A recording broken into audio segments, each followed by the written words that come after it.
우리는 인생을 살면서 아주 중요한 선택의 순간들을 자주 맞이하게 되죠. 그때마다 여러분 어떻게 하십니까? 어떤 사람은 누구의 말을 듣기도, 조언을 듣기도 하고 또 무엇을 따라 해야 할지 고민하게 됩니다. 사람의 지혜와 경험은 때로 큰 도움이 되기도 합니다. 근데 그게 완전한 해답이 되지는 못하지요. 오늘 본문에 나오는 르호보암이라는 왕, 솔로몬의 뒤를 이어서 왕이 된 왕이지요. 이 똑똑한 선택을 하려고 해요. 근데 그 자기가 생각했던 그 똑똑한 선택이 나라가 둘로 갈라지는 결과를 맞게 됩니다. 결국 사람들의 선택과 조언들 그리고 여러 가지 해답의 순간들에 있어서 거기에는요 분명히 하나님의 은혜가 있습니다. 근데 하나님께 엽죽지 않으니까 결국 나라가 둘로 갈라지는 일이 생기고요. 또 반면에 그나마 하나님께 순종하는 그 모습이 있으니까 변화되는 모습이 보입니다. 솔로몬의 뒤를 이어서 르호보암이 왕이 되었습니다. 그때 여로보암이 찾아와요. 이 여로보암은 누구냐면 솔로몬이 이제 억압 정치를 했을 때 그때 반기를 들었던 자예요. 그래서 반기를 들었다 쫓겨나서 애굽 즉 이집트에 쫓겨나 있었던 자가 이제 정권이 바뀌니까 이제 르호보암을 찾아온 거예요. 그래서 솔로몬에게 제안을 이렇게 합니다. 솔로몬이 실시했던 그런 억압 정치를 다시 해라. 만약에 그때 강제노역, 무거운 세금을 경감해주면 나도 당신을 왕으로 인정해 주겠다. 이런 제안을 합니다. 이 똑똑한 제안이지요. 이렇게 하면 자기도 지지 세력을 얻을 수 있고 또 올 수 있는 명분이 생기잖아요. 르호보암도 그 말을 듣는 르호보암도요 똑똑했던 것 같아요. 왜냐하면 3일의 시간을 주시오라고 하고 조언을 구해요. 이렇게 협상을 할 수 있다는 것은 똑똑한 거지요. 그래서 르호보암은 와서 두 부류의 신하들에게 조언을 구합니다. 먼저 나이 든 원로들을 찾아가서 물어요. 그랬더니 이 원로들은 뭐를 제안하냐 하면 그러면 회유책 그렇게 하시죠 라고 해요. 반면에 같이 자랐던 젊은 신하들에게 조언을 했더니 강경책을 하라니까 더 강하게 해야 됩니다 라고 해요. 결국 젊은 신하들의 조언을 듣고 더 강한 정책을 펴게 되죠. 결국 북부에 있는 10지파들이 모여서 아까 찾아왔던 여로보암을 왕으로 세우고 북이스라엘이 생기게 되는 것이죠. 똑똑한 두 사람의 선택은 결국 나라가 갈라지는 결과를 만들어내었습니다. 둘 다 너무 똑똑함을 믿어서 그런지 하나님께 여쭈어봤다라고 하는 성경 구절은 없어요. 아니 하나님께 여쭤보지 않았던 것 같아요. 결국 이 일을 해결하려고 르호보암은 자신의 해결책을 가지고 군사를 일으킵니다. 1절 보십시오. 르호보암이 예루살렘에 이르러 유다와 베냐민 족속을 모으니 택한 용사가 18만 명이라 이스라엘과 싸워 나라를 회복하여 르호보암에게 돌리려 하더니 전쟁을 일으켰어요. 싸워서라도 나라를 회복시켜야 되겠다라고 한 거죠. 르호보암이 선택한 해결은 전쟁입니다. 그러니까 억압하는 거였어요. 그런데 하나님이 그 모습을 그대로 두지 않으셨어요. 르호보암 입장에서는 큰 예상치 못한 일이 발생한 것이죠. 하나님이 개입하셨습니다. 스마야 선지자를 보내서 하나님의 뜻을 전합니다. 4절 보세요. 여호와께서 이같이 말씀하시기를 너희는 올라가지 말라. 너희 형제와 싸우지 말고 각기 집으로 돌아가라. 이 일이 내게로 말미암아 난 것이라 하셨다 하라 하신지라. 그들이 여호와의 말씀을 듣고 돌아가고 여로보암을 치러 가던 길에서 되돌아왔더라. 하나님이 말씀하십니다. 형제와 싸우지 말라. 다시 말해 전쟁하지 말아라 라고 하셨어요. 이게 정확하게 이야기해요. 각기 집으로 돌아가라. 각기 집으로 돌아가라는 거는요. 잠깐 기다려봐 이게 아니에요. 여기서 끝내. 네가 지금 하려고 하는 걸 포기해라 이 말이에요. 그런 의미죠. 그러니까 하나님은 전쟁을 원하지 않으셨습니다. 그리고 지금 말씀하셨습니다. 자, 그런데 참 신기한 거는요. 그 말에 물론 하나님이 말씀하셨지만 르호보암이 즉각 전쟁을 포기해요. 하나님이 말씀해서 그렇기도 하지만 그렇게 자기 주장이 강했고 그렇게 했던 르호보암이 순종해요. 하나님께. 그러니까 하나님의 은혜가 임하니까 이렇게 사람이 변화됩니다. 아시다시피 르호보암은요. 나라가 갈라질 위험이 있음에도 불구하고 하나님을 찾지 않았어요. 하나님께 기도하는 그런 사람이 아니었습니다. 오히려 사람을 찾아가서 조언하고 현실적인 어떤 일들을 해결하는 데 익숙한 사람이었어요. 그러던 르호보암이었습니다. 10지파가 자신을 왕으로 인정하지 않고 다른 데로 북쪽으로 가버리자 전쟁을 일으켜서 그냥 확 다 죽여버리겠다고 하는 자가 르호보암이었어요. 그런데 하나님 앞에서요. 그 말씀에 순종합니다. 스마냐가 전해준 하나님의 말씀을 듣고 순종해요. 그러니까 르호보암이 달라진 거예요. 그러니까 하나님의 은혜가 임하니까 사람이 달라질 수 있는 것이죠. 그러니까 하나님의 은혜만 가능한 일이에요. 하나님만 하실 수 있는 것이요. 르호보암이 자신의 생각을 버리고 하나님을 따르고 순종합니다. 구체적인 어떤 하나님의 은혜에 대해서 불이 내려왔다, 히스기야 저 벽에 글씨를 썼다, 이런 거는 전해지지 않지만 강팍한 마음이 녹아내렸으면 정확해요.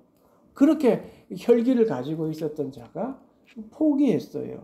그러니까 하나님의 은혜가 그 안에 있었다는 거예요. 그러니까 은혜가 임하면 사람이 변화되는 거 우리 많이 봐왔잖아요. 다 큰 청년이 또래를 의식하지 않고 막 은혜 받으면 막 회개하고 눈물 흘리잖아요.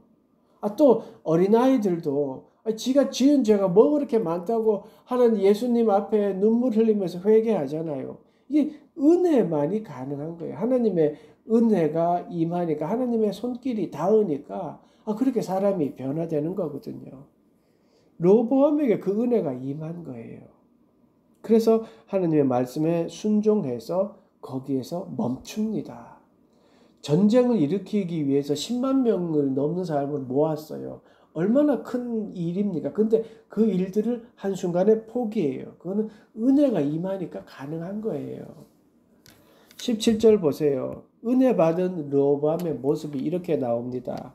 그러므로 3년 동안 유다 나라를 도와 솔로몬의 아들 르호보암을 강성하게 하였으니 이는 무리가 3년 동안을 다윗과 솔로몬의 길로 행하였음이더라. 르호보암은요 3년 동안 다윗과 솔로몬의 길을 따랐다라고 해요. 다윗과 솔로몬이 어떤 길을 따랐습니까? 하나님의 말씀을 기준으로 살았던 사람들입니다. 그는 성경의 율례와 규례에 따라 성경의 율례와 규례에 따라 하나님을 잘 섬겼다고 성경은 전하고 있습니다. 한마디로 다윗과 솔로몬의 그 순종하는 삶을 따라갔다는 거예요. 왜냐? 마음에 은혜가 있으니까 그 길이 옳다는 것을 깨닫게 된 거지요. 그리고 르호보암이 3년 동안 그렇게 예배하고 하나님을 순종하고 예배했습니다. 그 결과 어떻게 됐어요? 하나님이 함께 하시고 나라가 강해졌다고 말씀합니다. 르호보암이 하나님께 순종하는 때의 모습, 그게 이제 오늘 읽게 된 본문 말씀이에요. 오늘 본문이에요. 부임 초기 3년입니다. 르호보암은 전쟁을 막은 하나님의 말씀에 이제 순종하고 또 그가 무엇을 행했느냐 한번 보시죠. 하나님을 섬겼다라고 하는요. 직접적인 말은 없어요. 그렇지만 그 통치 모습은요. 하나님을 굳게 믿고 순종하는 왕의 모습을 보여주고 있습니다. 그러니까 먼저 읽기 전에 보세요. 5절부터 이제 그 말씀인데요. 5절부터의 말씀은요. 열왕기에 있는 말씀과 병행돼요. 중복된 부분이 많아요. 그런데 오늘 읽는 본문 말씀은요, 역대기만, 오늘 본문에만 있어요. 그러니까 열왕기서가 왕들이 하나님 앞에 섬김에 있어서 옳고 그런 부분을 막 적어놨다, 전해준다고 하면, 역대기는요, 하나님의 성전을 위해서 무엇을 했느냐를 이제 기준으로 보는 거거든요. 그러니까 오늘 르호보암 왕이 뭘 했는지를 한번 보자고요. 5절 말씀 보시죠. 르호보암이 예루살렘에 살면서 유다 땅에 방비하는 성읍들을 건축하였으니, 르호보암이 성읍들을 돌아봐요. 마을들을 돌아보는 거예요. 갈라진 북쪽 사람들을 위해 전쟁 준비하는 게 아니에요. 지리적으로 그 성읍들을 보면요, 북이스라엘과는 상관없는 쪽이에요. 그러니까 형제와 싸우지 말라라고 했던 그 하나님의 말씀에 순종하고 있어요. 단지 이방 나라의 공격을 막기 위한 어떤 지리적인 요충지들인 그곳을 이제 정비해요. 그 산과 이쪽 큰 산과 이쪽은 바다 사이에 있는 어떤 그 골짜기들이거든요. 거기를 지금 하나님의 말씀에 순종하여 이제 전쟁하지 말아라라는 말에 순종해서 거기를 이제 정비하는 거예요. 그리고 이제 11절 보세요. 르호보암이 그 방비하는 성읍들을 더욱 견고하게 하고 지휘관들을 그 가운데에 두고 양식과 기름과 포도주를 저축하고 모든 성읍에 방패와 창을 두어 매우 강하게 하니라. 유다와 베냐민이 르호보암에게 속하였더라. 자, 보세요. 10지파가 자신들을 버리고 새로운 왕국을 마련했어요. 근데 그 지방에 있는 지역들을 더 강하게 만들어줘요. 그들이 만약에 반란을 일으키면 어떻게 해요? 그러니까 이게 르호보암이요. 마음에 은혜가 있으니까, 다스림이라는 것은 하나님이 하는 것이 내 의지로, 내 지혜로 하는 게 아니구나라는 깨달은 거예요. 그러니까 각 지역 사람들이 잘 살 수 있도록 최선을 다해서 정치하고 있는 거예요. 성읍을 견고하게 합니다. 각 성읍은 먹을 것을 저장하게 하고 전쟁에 맞서 싸울 수 있도록 단단히 준비시킵니다. 이렇게 대비하면요. 이렇게 대비했다는 소식을 듣고 누가 침범을 하고 침입을 하겠습니까? 그러니까 결국은요. 이렇게 함으로 대해서 혜택 받는 사람은 누구예요? 백성들이에요. 백성들이 편안하게 잘 먹고 잘 살게 했어요. 그리고 13절부터 보면 르호보암이 잘 다스리고 그리고 그렇게 백성들이 편안하게 하고 하나님을 잘 섬기고 예배하게 되니까 예배에 갈급한 사람들이 찾아옵니다. 북왕국에 있던 제사장들과 레위 사람들 그리고 하나님을 잘 섬기고 싶었던 자들이 르호보암에게 막 오는 거예요. 13절부터 16절 한번 보세요. 온 이스라엘의 제사장들과 레위 사람들이 그들의 모든 지방에서부터 르호보암에게 돌아오되 레위 사람들이 자기들의 마을들과 산업을 떠나 유다와 예루살렘에 이르렀으니 이는 르호보암과 그의 아들들이 그들을 해임하여 여호와께 제사장의 직분을 행하지 못하게 하고 여로보암이 여러 산당과 숫염소 우상과 자기가 만든 송아지 우상을 위하여 친히 제사장들을 세움이라. 이스라엘 모든 지파 중에 마음을 굳게 하여 이스라엘의 하나님 여호와를 찾는 자들이 레위 사람들을 따라 예루살렘에 이르러 그들의 조상들의 하나님 여호와께 제사하고자 한지라. 하나님을 예배하기 위하여 사람들이 왔어요. 그들은 신앙을 위해서 그들의 삶의 터전을 버리고 르호보암에게 왔습니다. 반면에 북이스라엘 여로보암은 예배를 막았던 사람입니다. 자신들이 백성들이요 가만히 보니까 매년 그 남쪽 예루살렘으로 백성들이 막 몰려가는 거예요. 예루살렘을 따라서 길을 막 떠나는 거예요. 그러니까 마음에 두려움이 생긴 거예요. 저들이 갔다 안 오면 어떡하지? 그러니까 이 똑똑한 여로보암이 자기 생각대로 한 거예요. 그러면 가지 않도록 베델과 단에 금송아지를 세워놓고 거기에 두고 거기에 제사 지내라 라고 한 거예요. 그러니까 우상 숭배에 앞장서게 된 것이지요.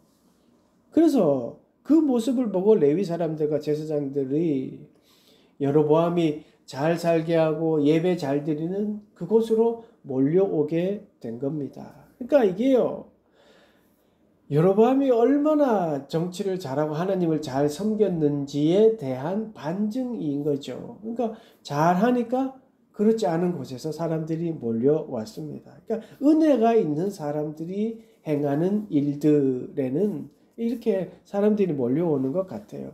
삶의 터전을 버리고 예배 장소로 이동한다는 것, 이게 쉬운 일은 아닌 것 같아요. 그런데 제사장들과 레위인들을 비롯한 사람들은 그 결정을 하고 그렇게 몰려왔습니다. 그러니까 은혜를 사모하는 자들의 모습, 은혜를 사모하는 사람들의 모습 같아요.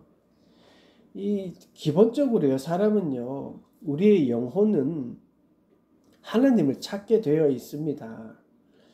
하나님의 형상을 닮은 게 우리잖아요. 그러니까 그것을 삶의 터전을 버리더라도 하나님을 찾는 것. 그러니까 은혜 안에 있으면 그걸 속히 찾을 수 있어요. 그러니까 하나님의 은혜가 내 안에 있으면 하나님을 향한 그 마음들, 예배를 향한 그 마음들이 깊어지고 넓어질 수밖에 없는 거예요. 그러니까 하나님 안에, 은혜 안에 있을 때 안전함을 느끼기 때문에 저절로 그렇게 찾아오는 겁니다. 여러분, 다니엘 보세요. 다니엘이 믿음을 지키기 위해 뭐 했어요?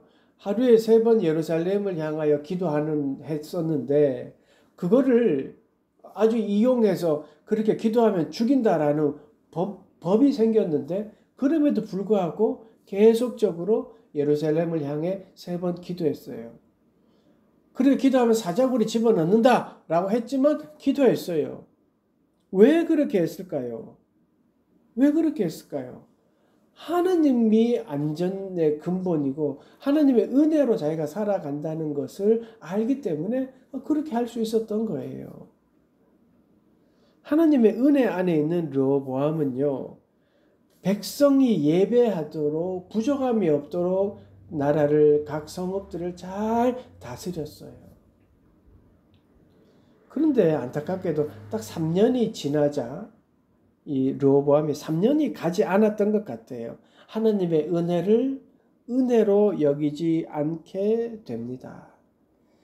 12장 1절에 등장하는 르호보암은 전혀 다른 모습이에요. 12장 1절 보세요. 르호보암의 나라가 견고하고 세력이 강해지며 그가 여호와의 율법을 버리니 온 이스라엘이 본받은지라. 르호보암이 왜 이랬을까요? 르호보암이 하나님의 말씀을 버렸어요. 그러니까 이게 이 속에 있는 욕망이 그냥 하나님의 은혜를 뚫고 나온 거예요. 하나님 은혜보다 내 욕망이 더 큰 거예요. 세력이 강해지니까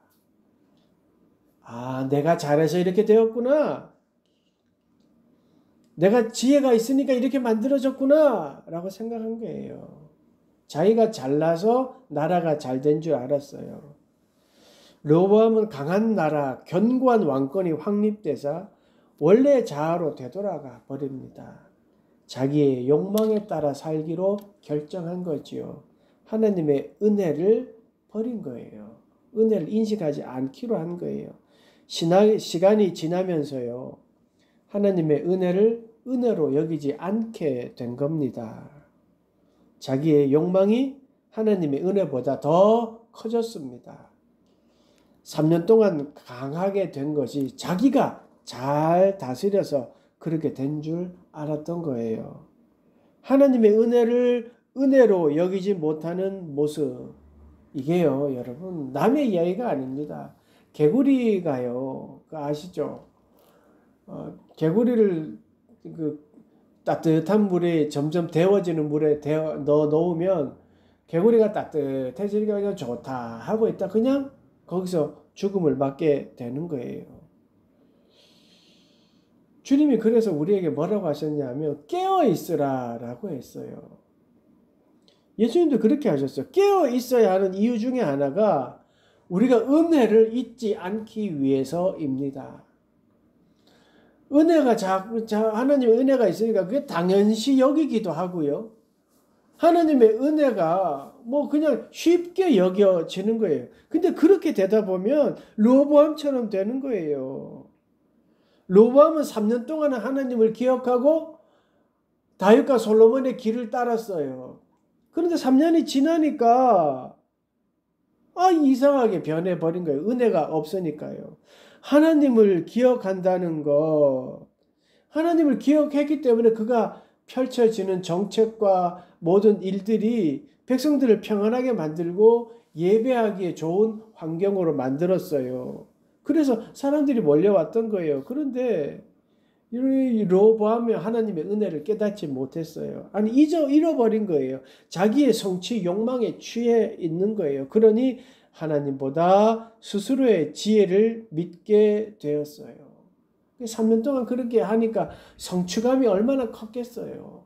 야, 내가 이렇게 이루었다. 내가 잘했다. 아마 그 욕망에 취해 있었던 것이지요. 그런 르호보암에 대해서 성경이 어떻게 평가하는지 아세요? 12장 14절 성경의 평가 보세요. 르호보암이 악을 행하였으니 이는 그가 여호와를 구하는 마음을 굳게 하지 아니함이었더라. 르호보암은요, 오직 하나님만 이게 아니라 하나님도 가능하다 했던 거예요. 마음에 하나님이 있지 않았어요. 하나님보다 더 좋은 것이 있으면 그걸 선택하였던 자였어요. 새 성경을 보면요, 똑같은 14절 이렇게 해요. 르호보암은 주님의 뜻을 찾는 일에 마음을 쓰지 않고 악한 일을 하였다. 그러니까 마음을 하나님의 은혜를 찾는데 자꾸 쓰고 또 하나님의 은혜를 위하여 기도하고 이렇게 하나님을 구하는 마음이 있어야 은혜를 깨닫고 은혜 가운데 살 수 있는 거예요. 그런데 그렇게 하지 않으니까 자기 뜻대로 살고 하나님과는 상관없이 삶을 살아가게 되었던 거예요. 여러분 한 주간 어떠셨어요? 하나님께 여쭤보고 또 하나님의 은혜가 어떤 것인지 깨닫고 감사하며 사셨어요? 여러분이 가장 마음이 가는 자리, 가장 집중하고 있는 그곳에 하나님의 자리는 있었습니까? 사랑하는 성도 여러분, 르호보암의 모습 속에서 인간의 연약함과 동시에 또 하나님의 은혜를 우리는 보았습니다. 르호보암이 하나님의 은혜 안에 있을 때는 나라가 강하고 예배도 잘 드렸습니다. 그런데 반면에 하나님의 은혜를 은혜로 여기지 못했을 때에는 그 마음이 떠나 악을 행하는 사람이 되었습니다. 내 지혜를 의지해서 하려고 하는 일들은 혹시 있지 않습니까? 하나님의 뜻이 아닌 내 뜻을 이루려고 지금 막 집중하고 있지는 않습니까? 지금도 우리에게 하나님은 말씀하고 계십니다. 뭘 말씀하십니까? 은혜를 부어주시고 성경을 통해서 말씀하시고 여러 가지 또 하나님의 은혜를 통해서 우리에게 말씀하고 계십니다. 여러분 그럴 때에 여러분 뭘 의지하시겠습니까? 이미 하나님이 우리에게 부어주신 그 은혜에 여러분 좀 푹 빠져 보십시오. 그리고 하나님 은혜에 좀 기대어서 모든 상황과 환경을 보십시오. 그러면 하나님이요 이끌어 주시고 하나님의 손길이 우리와 함께 하십니다. 그러면 그 하나님의 손길을 깨달을 수 있습니다. 우리는 하나님의 은혜 안에 있을 때 가장 안전하고 잘 됩니다. 만약에 지금도 여러분이 느끼시기에 하나님의 은혜 안에 있다라고 느낀다면 그게 정답입니다. 외부적인 환경적인 일들이 혹 내 생각대로 되지 않는다 해도 내가 하나님의 은혜를 깨닫고 하나님이 나와 함께 하신다고 믿고 있다면 그 길이 바른 길이고 하나님이 결국은 좋은 길로 인도해 주실 것입니다.